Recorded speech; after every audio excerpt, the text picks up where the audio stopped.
And we're live. So, hello, everybody, and welcome today to my most amazing guest. It's Odette Woods, who I'm just trying to remember all that you do to tell everybody, to give you a proper introduction. So, I know that you are Positivity Queen, a published author of some amazing books, I have to say, really amazing books, transformation coach, inspirational speaker, and opera diva randomly thrown in there. Absolutely amazing, all of the different things that you do and the energy and everything that you bring to your work. So, where would you like to start? Right back with you, Robin. You're inspiring to me. It's such a privilege to be joining you today, honestly. You're my second interview live streaming, so I'm delighted it's you today. So, tell us a little bit about yourself. Who is Odette Woods? Well, Odette Woods is a fiction. Now you're going to be able to understand that, you're going to have to look up Angela de la Vie, The Angel of Life, my just recently published book, because that's not an answer anybody can easily comprehend, I imagine. But what I'm referring to in that is, it's the story of me, but that's not who I am. Does that make any sense to you? It does to me, because I'm passionate about being who we really are and that Yeah. whole journey to discover and uncover and reconnect with that. And it's who we are beyond identity. Like you have a passport in your life, and it's your story. This is who I am. My name is this. I was born here. My father's this. My mother's this. I went to school here. Like we have a story that we tell, and this is me. And that's not you at all. And it's like, really, a lot of what I'm about is helping people wake up to who we really are underneath all of that facade and that invention and that programming, who we are as divine embodiments of love, really, who we are as spiritual beings having a physical existence. So, how else can I answer that? If you ask me, what have I done? That might be easier. Except that that's also part of the labeling, and I love that I it's know. difficult to answer that question. Yeah. Who are you? Because the easy thing is to say, well, I am, a wife, a mother, or a sister, or whatever, Yeah. and I do X, Y, Z. But like you say, that's not who you are. Who you are is so much deeper, more profound, more expansive than any of those labels. We are embodied love. But how many people think of themselves in that way? And if you think about it, really, a lot of what's going on in the world is people being disconnected from that truth, of really relating to themselves as their limited conversations about themselves, or their programmed negative beliefs about themselves. All the attachment we have to how we look. We all fall into that category. Everybody has some aspect of identifying with the appearance of who you are. Um, but it limits what's possible for us. And it usually keeps us uh, identified with something which limits us and is fear based. And so for me, really, I remember years ago, I read Conversations with God by Neil Donald Walsh, years and years and years ago. I was one of the first to read them. I remember him making a really simple prescription. You're either coming from love or fear. And that's such a great distinction, because in any moment, in any circumstance, you can ask, who am I being? Am I being love or am I being fear? That's like to make life really simple. Because when you're attaching yourself to fear, then you're in ego, you're in your identity, you're in your limited self, you're in your programming. And when you identify yourself as love, as part of God, as like a spark of the divine, then you tap into your limitless self, and you can actually live free from fear. This Yes. is this is the prescription. You can live free from fear. It's really simple. It's just the mind that attaches us, and we use language in a particular way as well. Language limits.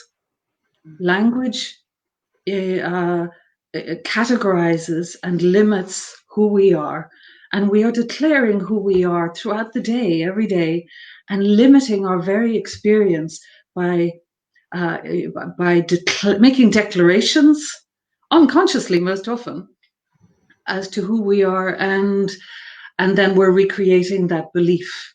And so, by the laws of attraction, which most people know about, like attracts like. And so you're actually recreating that which you want to disconnect from, which is, your limited self. So, this is really important, particularly now, if you look at what's going on in the world. There's just like a terror all around us of death. And that was one of the reasons I wrote this book, Angelo de la Vie, to help people waken up to the illusion of death. Because most people think that, that when the body dies, that you die too.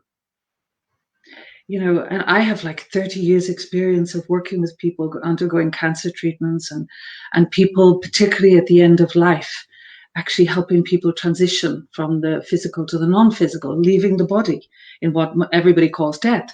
And it's unless obviously there's a something untoward going on, such as a violent death or whatever, but otherwise it's just a peaceful transition, and can be so when you live in surrender. And the thing that really intrigues me is how we all live with the illusion that we have control in life in the first place. Really.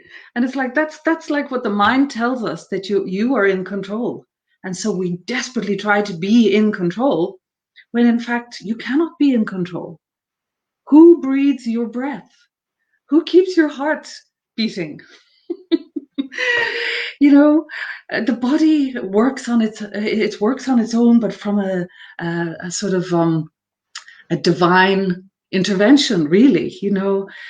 And we can only know ourselves in this body as long as we are breathing, and then you leave the body and maybe you come back in another body. And so because we have what I call in the book the veil of forgetting and the veil of remembering, each time we come back, like starting from scratch again, forgetting what we'd learned before, but with an inner wisdom, which if we tap in, if we tap into who we really are on the inside, and remove our attention from the external world and begin to tap into our internal world, then we make contact with who we really are, and you live a different life, and you start playing the real game of life then. And for me, the whole world is playing the wrong game. It's like the game of accumulation, the game of it's insane, trying to be famous, trying to be a celebrity, trying to be rich, trying to be happy, when we have all of that as our divine birthright in us right now, this moment. There's nowhere to get to. And that's the big illusion of the mind, that we have somewhere to get to someday other than here and now. And so the access to being here and now is our access to our truth. That was a long answer to one question. I must. But it was such a wonderful answer. And I so agree with you that our words, although we think that they're giving us, freedom of speech and all of these things, what they actually are doing is limiting us. And we're so unconscious of the words that we use so often. And we'll say things, I'm tired. You are not tired. You are feeling tired. You cannot, it's if you are saying, I am tired, which is how we phrase it in English, then that's telling you, in that way of reinforcement, that's who you are. That's your identification. Yeah. Because that is the way that language is actually working, and when we hear ourselves speak, rather than I'm feeling tired, which is a transitory thing. Yeah. It doesn't have to stay. We can let it go. It can pass. But if we say I am tired, we're identifying as tiredness almost. And claiming that in a way. And I love that quote from Neil Donald Walsh about love and fear. And there's also the one that anytime we feel fear, it's because we have disconnected from love. So it's just that always remembering, it's like you said, going within, reconnecting with love. And that's what actually sets us free. And the game, like you were saying, of acquisition that we're so often playing is setting us up for failure in a way, isn't it? Because we will never, Yeah, if we're focusing on that, we will never have enough. Because what's enough? exactly. Versus knowing that we already have everything. And we already Within. are everything. Yes. This is the thing, you know, like if the people of the world were to wake up now to realizing that we cannot be harmed by anything external to us. Yes, the body can, but we cannot. And like to feel that power, to begin to step into the driving seat of your truth in that way, uh, I think will help the world to wake up and to rise up and shine, and we'll be living in a different world. And I think we're on the cusp of that at the moment. And it's like there's such a contrast between truth and non-truth in the world, and such a lack of integrity, and it's all coming up like a giant pussy wound to be lanced, so that then Absolutely. the wound can heal. And so, you know, the worldly wound, you know, needs to heal for us to grow into a new way of realizing ourselves, really. So we got to go through the stages. Yeah, and I look at the body as it doesn't make mistakes. So Yeah. whatever we're experiencing, whatever symptoms we're having, it's just a message from the body. And when we get sick or when we have pain, it's just the body saying, I need support, or, you know, I've been holding all this stress and now I need to let it go. And I think that Mm, we're the same on all these different levels, the micro to the macro. So looking at the world as a whole, even, you know, Gaia as a living entity in herself, but yeah. the way that society is, that's just another form of body. That's just another form. If we are think of each person as a little cell, as it would be in a body. So yes, we have these pussy boils that need to burst, let out the toxins, and then the body can heal. So I think what we're going through at the moment is a form of that, where Yeah. the things that have not been serving us are being revealed, and it's not a comfortable process, but it is a healing Yeah. process at the same time. You start living an adventure. It's interesting you say Mm. about you think of everybody like a cell in the body. I've thought that as well. I think every soul is a cell in the body of God, Yes. and we are divine consciousness, thinking that we are people, that we are just disempowered beings in a world where we have no choice and no control, and it's not true. We have all the power. We have the power to heal ourselves. You know, something, I don't know if I mentioned it in the books. I know you've read some of the books, but I don't know if you've ever seen, there's a wonderful YouTube video with Greg Braden, wonderful Greg Braden. He had cancer at one point, and he went to a Chinese non-medicine hospital. And then he did a video showing people a woman with bladder cancer who was basically told that she had very little time left to live. There was nothing else they could do for her. It was a very large tumor. I think it was 3 inches. And normally cancers are measured in centimeters and millimeters. So this woman was giving her walking papers. And she went along to this Chinese non-medicine hospital in Beijing. And you can actually see on the YouTube video, you can see her lying down for an ultrasound. And we see in real time the video where you can see the tumor in front of you in real time, and then you see a snapshot of it. And then in walk a few people in white coats. Nobody's introduced, and they don't touch her. They just stand around where she's lying, and they start making noises like cha cha cha choy choy choy choy choy. So this continues on for a few minutes, and in less than 3 minutes, that cancerous tumor has disappeared. It's incredible. And this is the power of intention aligned with the high vibration of consciousness, uh, just showing you the human potentiality to heal. I was so interested in that I actually looked it up, and I went and took part in the training for that with a great Chinese master. It's called Hunyuan Shi Zhenen Zhigong. and his partner in that's Britta Stalling, and they're doing amazing work. And this is just one example of many, many people all over the world who are taking back their power to self-heal and to self-medicate with nature's resources, and primarily food and medicines from nature. So I know this is a particular area of interest for you as well. I don't know Absolutely. what you know so far, but oh yeah, this is what made me write my other. This is just an ebook, Cancer Diagnosis: A New Way Forward, and I wrote that because I'd got so many years' experience working with people who were given the devastating diagnosis of cancer, and to me, that's like literally saying you're dying. That's how people receive it. They don't receive it as you have a disease. They receive it as you will die. And that is the most powerful thought to take on as a reality, which then becomes a self-fulfilling prophecy. So then you've got to undo that belief system.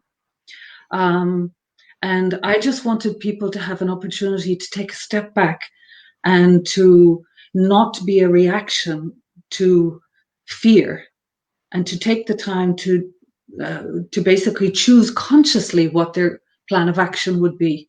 And there's so much in integrative health now that's available, that there's real choice, even that the medical establishment is not fully aware of. However wonderful your doctors, they can't keep up with everything. So there are choices people can know about now that are life affirming and life enhancing, and that can even cause remissions. I think you looked at that ebook, didn't you? I've read that ebook, and it was Yeah. one of the things that I was hoping to bring up today, because Yeah.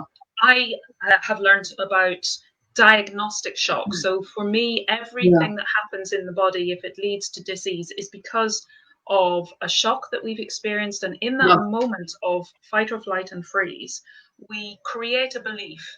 So that belief might be, I'm not good enough, or I'm going to die, or whatever that belief might be. It serves us in that moment because it gets us through that freeze. But if we hold on to that belief, if we're not conscious of it and working to let it go, working to understand the learning behind it, so if it's still there playing out in our beingness, then it will lead to disease, because it's not a serving belief. It's not a belief that leads to life and fullness and all of that other stuff that we've been talking about.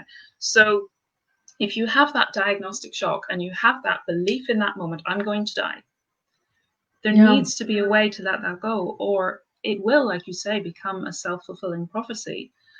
And quite often they've done studies and discovered that if you go to the doctor who diagnoses cancer and gives you a prognosis, if you believe that prognosis, that is actually how long you will probably live, there or thereabouts. I've witnessed that so many times, and I think it's actually criminal to ever tell somebody you've got 6 weeks, you've got 3 weeks, you've got whatever, because it takes, at your most vulnerable time, it takes an extraordinary degree of courage and I don't even know the right words, but inner resources to bypass that prognosis. And it becomes like a death warrant. Yeah, it is. It's like a death sentence. And I don't think you should ever take away people's hope. And also recognize with some humility that you do not have all the answers. And it's not man who decides when you go. Sorry if that's a newsflash for people, but no man can know when is your time to leave the body. Your soul knows on a subconscious level, but no human can tell you that. They can guess and they can have some degree of awareness, but I think it's extraordinary what's happening. And I know I referred to Kelly Turner's Radical Remission book. And I mean, look that up and you will just see that there's extraordinary turnarounds where people, even with grade 4 glioblastoma or astrocytoma brain cancers, that are like people just considered to be very late stage and almost impossible to turn around, have had complete remissions. Now, you're not allowed to say anything is a cure. We need a new integrative health word for cure, actually. Yeah, we should I think of don't know. one. We'll have to have a think about that. But we need a new paradigm, don't we? And Yeah, we do. unfortunately, you were talking about the words and the kind of conditioning that we take on Mm, around so many things, but particularly around a terminal diagnosis. And people want to know because they feel, I guess, so disempowered. So they want to know, how long have I got left? And the family want to know, how long have we got with our loved one? yeah. And I think that's a shame in a way, because of looking at it that way. I mean, none of us know when we're going to go consciously. Yeah. I could step out under a bus or something tomorrow. So yes, it does give a gift when you understand that life is limited, our life in our physical body, and to Yeah. treasure the time that we have, whether you've got a terminal diagnosis or not. So, Yeah. Well, you see, but this is why. Yeah. I think it's Sorry. just such a shame that we're conditioned, and we feel, because of that lack of empowerment or something, fear, all of these things, that we need to know. But that knowing becomes a believing, becomes a limitation, Yeah. versus being able to surrender. I think you actually used that word before. And unfortunately, there are so many words in the English language that have many different connotations. Mhm. And some people think of surrender as being a giving up. You But know, no, no. it's a giving up in the sense Allowing. of giving up Allowing. the fight.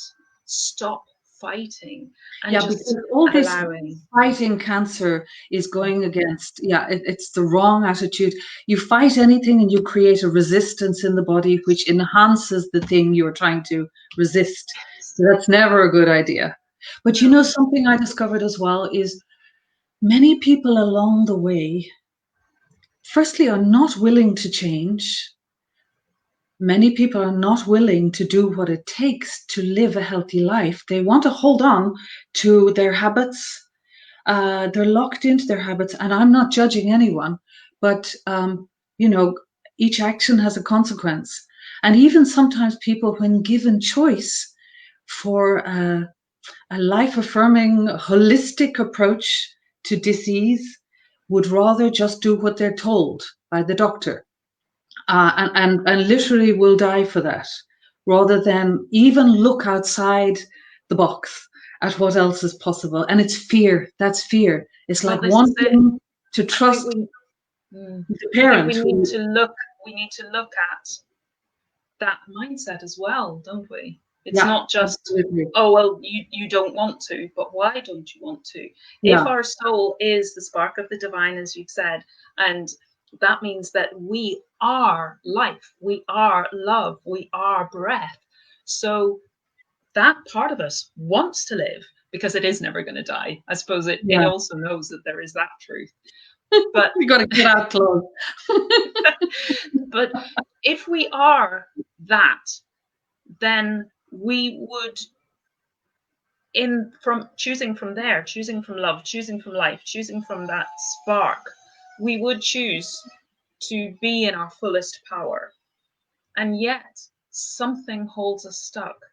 So for me, it's exploring that as well. What is the belief that you are running that makes you think, I have to do what I'm told, I have to do what I'm told, I have to follow the doctor because the doctor knows? We've given so much of our power away in that But sense. that's the egoic identity. It's basically, which, you know, is not a baddie, but Mm. basically it's limited. It's basically there to, we think, help us survive, but it's resistant to change. And so you get locked into your thinking, and fearful of making change. And look around us. There's manifestations everywhere of people being afraid of change, afraid of stepping out, stepping up, stepping into their power, being accountable, being responsible, being a grown up. It's the human condition, but it's like we're putting a lid on our own possibilities. But this is one of the reasons I wrote Angelo Della Vie as well, because what I witnessed with many people over many years, I have 30 years of all of this, is, and people from VIP celebrities and people everybody would know, to ordinary people like us, just doing our normal lives, and trying to get through. What I discovered is that, when you put anybody into their pajamas or into into a hospital gown, it's a great equalizer. And it's a good reminder that none of that really matters. And your health is your real wealth, and you can't take anything else with you. So you really want to live a life true to something more important than just playing the game to be successful or uh, wealthy. I mean, for many normal people, we're just kind of trying to survive rather than gain great wealth. But it's important then to detach from that whole song and dance act of life, the thing that keeps us busy all the time, to actually evaluate our human values, what really matters in this life, and how we can live with a detachment from the song and dance and the noise and live more from a place of silence and peace within, to then be able to navigate our way through all the noise with some power and purpose. Because, we all came here with a particular and individual purpose. And you lose the whole game if you don't live on purpose. So what everybody really should be fighting for is to discover their true purpose. And our purpose is to wake up. Our purpose is to know who we are. That's like, but each person has their own individual expression of that. And and many times people arrive at their deathbed and they actually never even woke up in life, and they've missed the boat. And so I wanted people to be informed by what I'd learned with all of these people into seeing what really matters and putting that on the agenda of life. And that actually leads to living a really fulfilling life, and a life of adventure, actually. Like real life, I love it. Every single day, I don't know what's coming, but I'm living in flow of whatever is coming was uniquely sent for me, and that there's nothing ever wrong. Nothing ever goes wrong. It's always serving my soul's purpose. So when you're in the driving seat in that way, there's nothing to fear anymore. This is why I want everyone to read this book. I'm passionate about it. But tell me something. You read Angelo Della Vie. What was your take? I'd love to know. I haven't had a chance to hear. I love the bit where you say that Angelo, for a start, he's looking for a rebrand, because Yeah. Angelo, we see, or we have traditionally seen Angelo as the angel of death, but he comes to say, no, I'm Angelo de la vie, of life. I am Yes. the angel of remembering and awakening. And Yeah. that, to me, was just encapsulates the whole message of the book so beautifully. But the way that you've written it as a novel makes it so accessible, and it just leads you on to read more and more and to see the human condition as well. You Yeah. really portrayed that in these kind of stories that have universal truths in them that we can all identify with, even though it's various different people's experience. And Yeah. maybe I haven't had that particular experience, and yet I can identify with something in that story. I can identify with Yeah. the humanness, with the emotion, and that Angelo is just so there for us, that he's not the Grim Reaper with the scythe and the hood Yeah. and the cape, but that he's quite a dapper man, and well, in your portrayal, and he has a Metaphorically sense of speaking. humor, and he's quite quirky, and but really that his message is so fundamental, that we are living in this illusion. We're living in Mara. We need to, our call is, so I don't like need and must and should, but Yeah. our Yeah. call, our invitation, the offer is wake up, enjoy the Wake up. fun, enjoy the adventure, Yeah. reconnect, understand, peel back whatever it is that's covering your eyes, the eyes of Mm. love that have kind of been hidden somewhere. Peel that off and see the reality. And like you were saying, life is an adventure. Every day is an adventure. And I think sometimes when we're in that mentality where I just have to do what I'm told, and I want somebody to tell me what to do, and I don't know what to do, really Yeah. deep down, when we Understandable. Yeah. connect, absolutely, particularly at the moment, Yeah. but and when the instructions are changing all the time and everything is so uncertain and we don't know what's truth because we're getting experts who are telling us conflicting stories. The scientists are telling us conflicting stories. So if they don't know, I mean, how can I possibly know?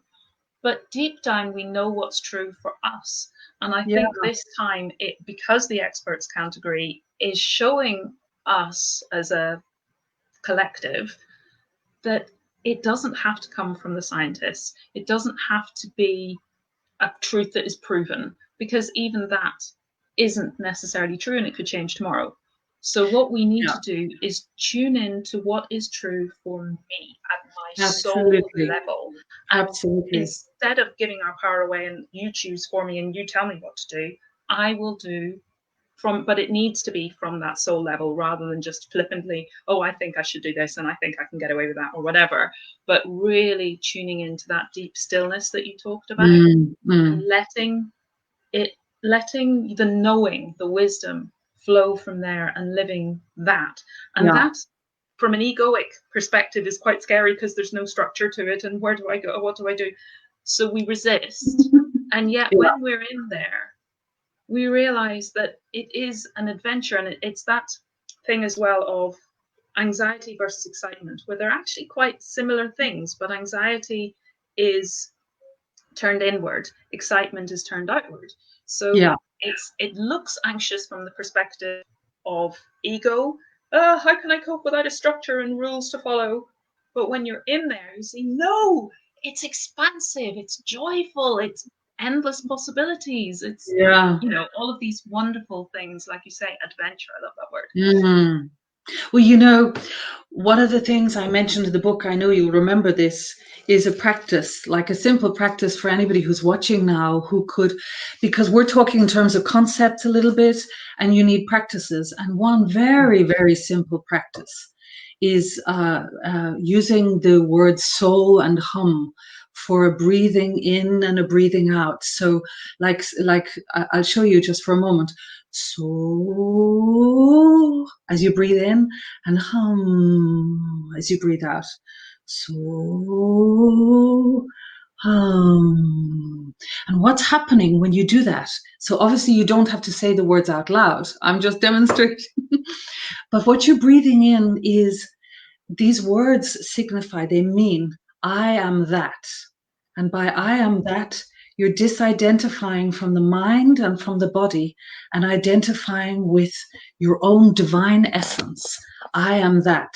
So literally the practice is awakening that part of you that needs to take charge by surrendering to the all that is, to God. And so you're using your breath, which, if you think, when a baby is born, life starts with a breath and life ends also with a breath. And so your breath is the access to your truth and the silence within that will put you in the driving seat to navigate regardless of global circumstance, regardless of diagnosis, regardless of anything that's happening on the outside. You can tap into inner peace in any moment. Because all problems exist in the mind. There are no problems. Your soul has no problems. There are no problems, really, in reality. There's just what's happening. And what's happening is a narrative. And we use words to create an empowering narrative or a disempowering narrative. But, people just need to go step by step according to where they're at. And not everybody can make an easy transition because people live in judgment a lot of the time and deciding, is this good or bad, right or wrong, in the world of duality. And once you decide something is either or, unfortunately, you start gaining evidence to win your case. And so you can't see anything else, just like you put a search term in the computer. And Google Guru will tell us what it is we're looking for and send us a million files, all to do with that. And our mind is the same. But actually, there's an even better guru than Google Guru. And that's our own internet, the internet. They talk now about the internet of all things. I think we need to tune into the internet of all things, which is our true selves on the inside. And we actually access universal consciousness when we go into a peaceful state, where we go beyond just individual consciousness of I, me, and mine. And this is where we tap into universal peace. And actually, that's also the access to having peace in our world. Because the more people live from that space of inner knowing rather than outer thinking, the more we can become the vibration of peace and love. So yeah, that Soham exercise is great. And at any point in any situation, you could just close your eyes and just think so as you're breathing in, think hum as you're breathing out, and just try it. Try it and discover for yourself. Great way of getting centered and grounded and reconnected. Yeah. And going back to your cancer book, what I loved about that was it was so, again, opening up those infinite potentials, whereas the diagnosis might lock you down, thinking, that's it, my life ends there. Whereas reading your book, you begin to see, but whether it does or it doesn't isn't important. I have all of this potential. And if it could mean that I go into radical remission, but if it doesn't, still I can use my time to learn. And that's the adventure as well. And I love like Stephen Hawkins with given his diagnosis and being told you have 2 years left to live. And he said himself that even though his body was in a wheelchair and he wasn't able to walk and everything, it freed his mind.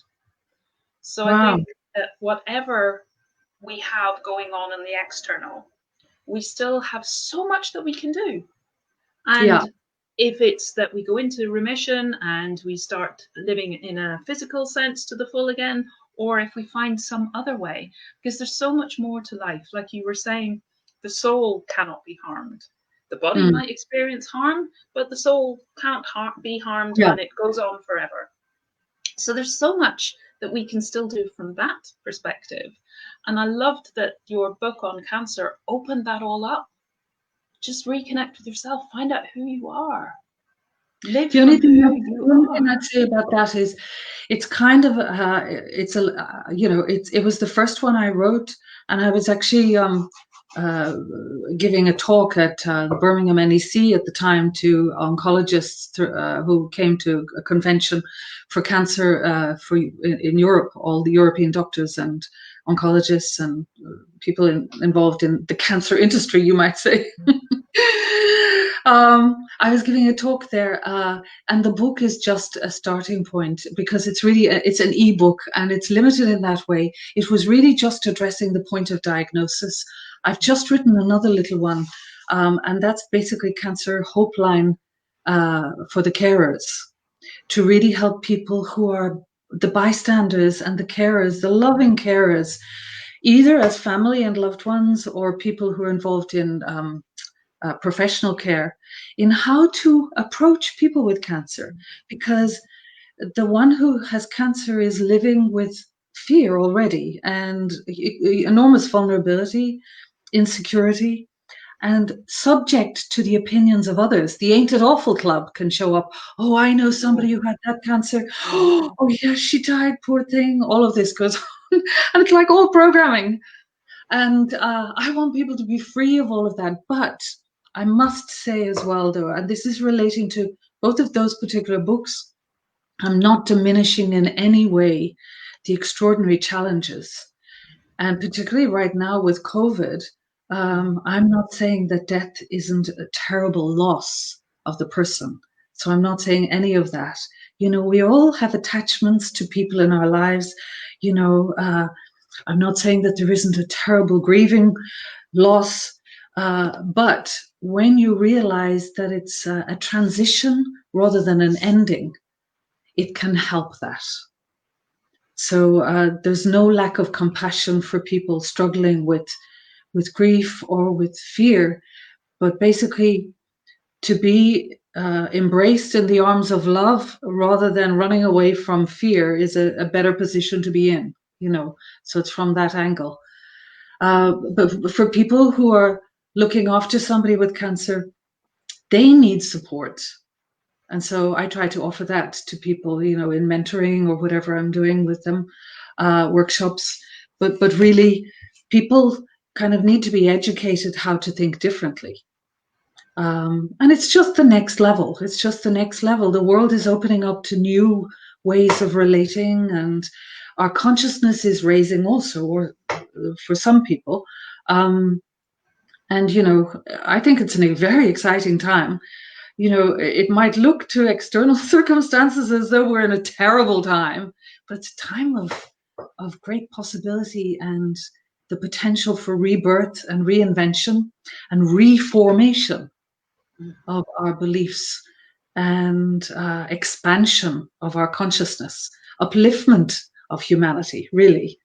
So it's like a precarious tightrope walk sometimes, but I'm always like looking at this is the truth that is going to be born. So we got to go through stuff first, but you know, Well, any birthing is challenging, isn't it? labor pains. Yes. And I love the Chinese symbol for crisis is danger, but also opportunity. Yeah, So it's like that whole thing of any cloud has a silver lining. If we can be open to that and just keep our eyes open and yeah, with the filter of there is an opportunity in here somewhere, then yeah. you know we are programming ourselves to see that rather than just to see the cloud. And to know that behind all the clouds, the blue sky's still there, the sun is still there. Yeah, yeah. And it's not even about positivity, actually. It's No. about uh, possibility. Positivity, you know, like positive thinking and all of that. I'm actually against some of that. I'm more about authenticity. So, you know, particularly with people dealing with cancer or any kind of disease, the social requirement seems to be to rise above it and prove how heroic you are. And that can separate you from other people. And it can be a very lonely place where you've got to keep this mask of coping on. And inside, there's a loneliness and an insecurity and a fear and isolation that comes with that. So I think the world is kind of waking up to a new authenticity as well, where uh, people are becoming jaded by inauthenticity and by manipulation. Uh, and anything that isn't true, we can feel it more acutely. We can. And we move away from it. I think it's wonderful. This is wonderful. We're all sniffing out all those charlatans and the people who've been trying to pull the wool over our eyes. And we're becoming like, oh, wow, you know, you get to choose how you relate and you don't have to buy that. You don't have to believe what you're told. You actually get to evaluate, you Yes. know. And you get to weigh it up for yourself and what's true for you, because what's true for you might not be true for somebody else. What's true for them might not be Absolutely. true for you. But I Yeah. love when you were talking about your next cancer book that's about supporting the carers or the Mm, people who are around the person who has cancer. And I yeah. remember it's not the same, but I had Emmy years ago, and I think that my Oh, mum really? suffered more than I did because I was kind of just there in my exhaustion and just going through day to day and just going through the Mm, motions, sort of thing, or not going through the motions, just doing not very much at all. But my mum was the one who worried and mm, stressed and yeah. fretted and desperately tried to find something that would help me.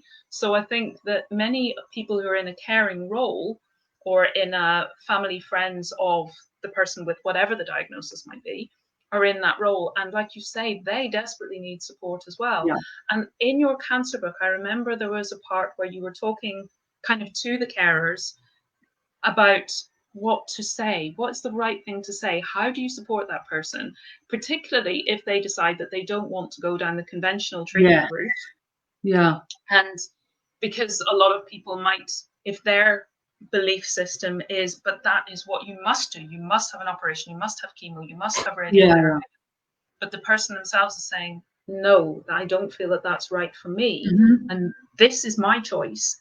And I just want you to support me in my choice. And they're desperately thinking, but that's not, and you have that kind of Yeah.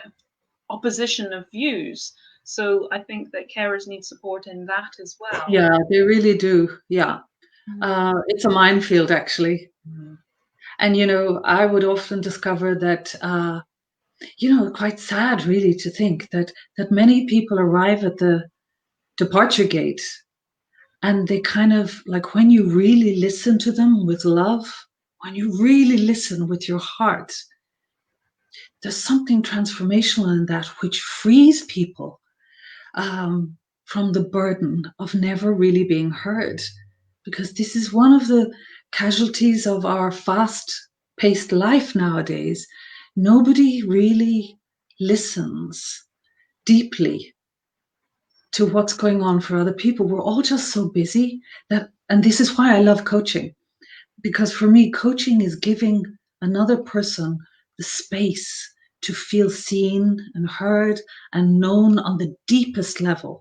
And when you are facilitating that, you know this yourself, when you're facilitating that, they get to hear themselves and they get to access that part of themselves that they didn't maybe even know existed.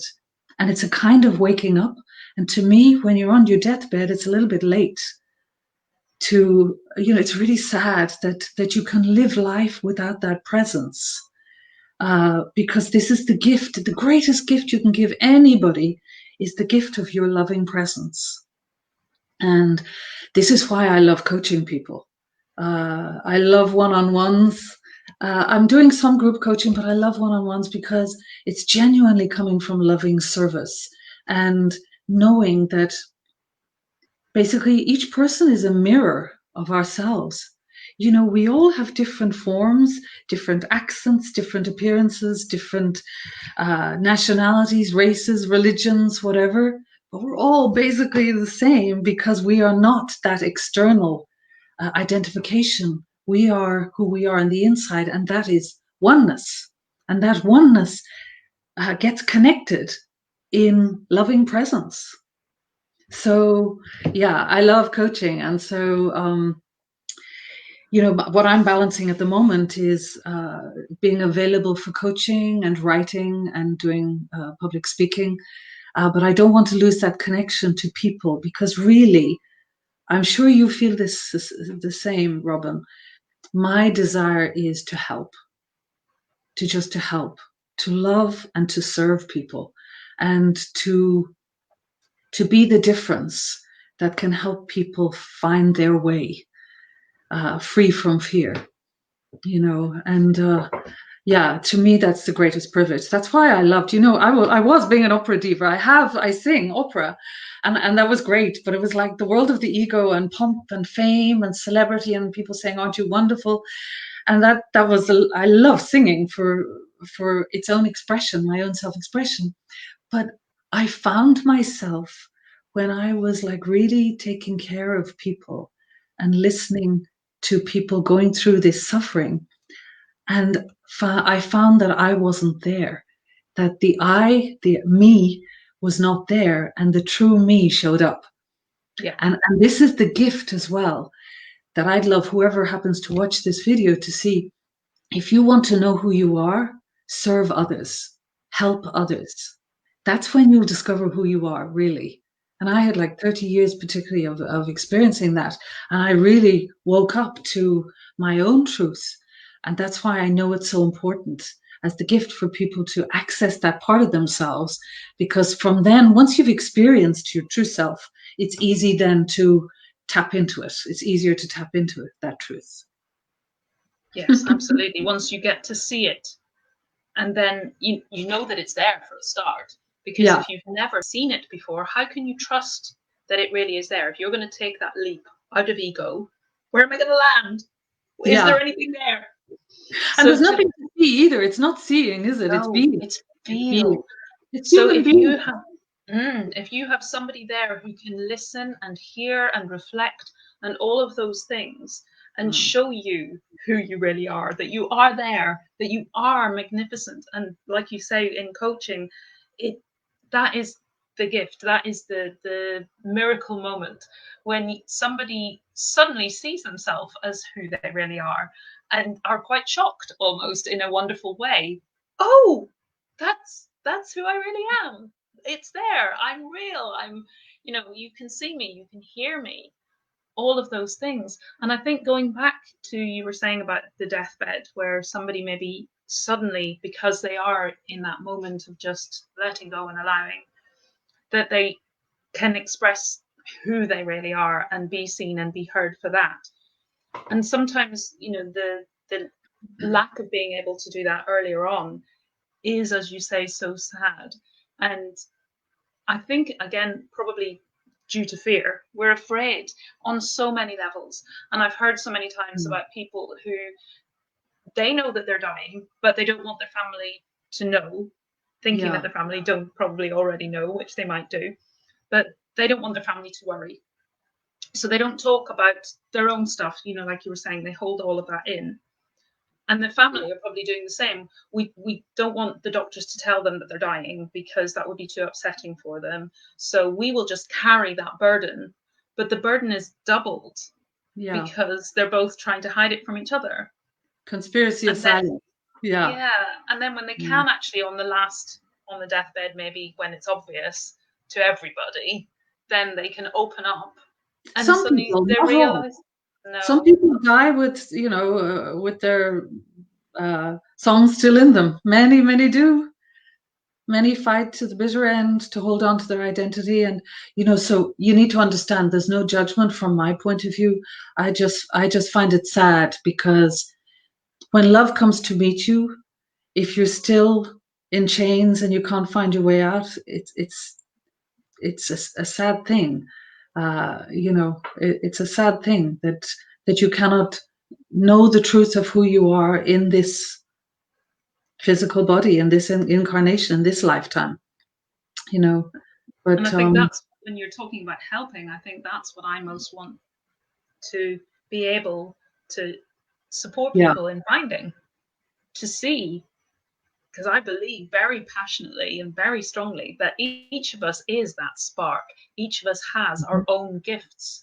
And for me, purpose isn't about I have to do some great thing or, be some great thing. For me, purpose is how we live, how we show up. And it's not what we do, it's how we do it. So what kind of a person am I being? How much am I stepping into my true being? What is that? How much am I exploring and trying to discover who I am and really connect with that and be that? So the beingness, the feel and the beingness. Yeah.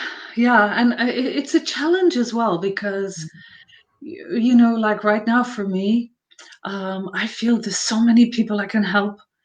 I just know that without question. And you have to play the worldly game of visibility. And there's a whole truckload of stuff involved in becoming visible so that people can find you and can find your books and can find your workshops and can sign up for coaching and whatever else. Like you can do your best, but ultimately, the ones who will find you are the ones who are ready for your message, what you've come to deliver. Can I just add in, by the way, in case people aren't aware, that any of my books are available on Amazon, except for, we didn't mention how to get fired up when feeling locked down. That's very relevant for now, but that's available on cnobounds.co.uk. That's a downloadable version. Yeah, but otherwise Amazon. Because basically until people discover that you exist, then you're limited in what message you can get out there. So I'd like to thank you for this opportunity of discussing with you on Facebook here and on your Facebook group, because I know you've got a fantastic group here, and it's a great opportunity to be able to speak to more people. And everybody knows somebody who's dealing with a cancer diagnosis, for starters. Everybody knows somebody who's dealing with fear of the future, with insecurity right now in the world we're living in, fear of job loss, fear of what government's going to be elected, fear of all kinds of things. There's no shortage of fear, but there's also no shortage of love. So, you don't have to be isolated. There are people like us who are like ready and willing to support you and listen to you and guide you. We've made the journey, and so we're in a position now to be able to, and the journey continues, but in a position to help others find their way. And that to me is what matters most. So yes, if anybody is interested in following up with any sessions, I hope that they will look me up. I, uh, yeah, for a private discussion, private conversation, for coaching or whatever, public talks, whatever it is, because it's important to offset the balance of the negative. It is so important. And that's what I love about your books, because they open up, as I was saying earlier, that sense of potential, that sense of possibility. And quite often, if we are feeling negative and we're feeling fear, all we see are limitations, all we see are dead ends and blockages. But your book is like a light coming on. It's like somebody opening a door and showing that there's so much more out there, so much more world to see, so many more choices and options than we may have thought. So I think I would highly recommend anybody who's watching now or on the replay, read some of Odette's books, read some of her writings, go to see you speak or watch any of the lives that you've done, because you have such an important message and such an inspiring, uplifting message, which is so important at this time. That sense of there is so much more to life, that we have all this potential and that we can connect because we have so much more in common than we have difference. Yeah. Yeah, and not to get hooked into fighting the fights of diversity. There can be unity in diversity. There doesn't have to be, and that's really important, that love all and serve all. Let each to their own. Let everybody lead the life they choose without our judgment. Judgment locks us into the ego. And so choose love instead. Opinions basically block love. And we're full of them. I'm no exception. I have some opinions too. But it's when we become aware of them, we can then explore them. We need constant self-management, like observing what the mind is doing. And, that's the thing. The mind, it's like, if you think about it, we are the sky. And the mind is like the clouds going by. You can just notice them. Notice the thoughts that are occurring. And in a way, there's an analogy between the mind and a mad monkey. If you ever think of going on a holiday to some foreign country and you see this monkey, what are you guaranteed to see? The monkey grab onto something like somebody's hat and run away with it. And that's us chasing after the mind. Instead of like observing what thoughts are happening and deciding which ones we want to chase, the ones that are empowering or the ones that are disempowering. Because we got to choose. Then you're the observer. You are awareness, making a conscious choice what the mind will be doing. And then you become a master of the mind rather than a slave of the mind. And this is the access as well to navigating your way through all this trickery that's around us. All the false information, Yeah. First, just to know that you are the observer. You're the observer. Yeah. Be the observer. Yeah. Yeah. So I'm wondering, how new is this to the people in your group, what we're discussing? I think because it's such a lovely group, for many of them, they are already on this journey. Yeah. And I think that's why they've been attracted to come together, because the group is for those who are already at least looking, at least open to the possibilities and starting to make these explorations, which is why I was so delighted to welcome you to this group, because I think the message that you have to share is spot on. The people are there ready, primed to listen and to hear what you have to say. Oh, good. So good. Privilege. I'd like to thank you so very much again, Odette, for coming and joining us on the group and sharing some of your wonderful books and your wisdom and just your grace and beauty and light here with us. Oh, thank you so much, Robin. Right back at you. It's a pleasure. It's a pleasure. And yeah, I look forward to engaging in your group a little bit. I've just joined the group, Yes, so you I'm have. going to be in there as well. So if anybody has any questions, I'll see them and feel free to direct message me otherwise as well. Brilliant. Yes. So I've got a Yeah, post up as well about introducing, people to introduce themselves. yeah. So feel free, do post. And Okay. yes, if anybody watches this or sees Odette on the group and would like to connect, please do so.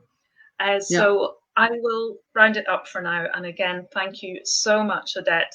I hope you all have a Thank wonderful day you. and a wonderful rest of your week. Bye bye for now. Bye.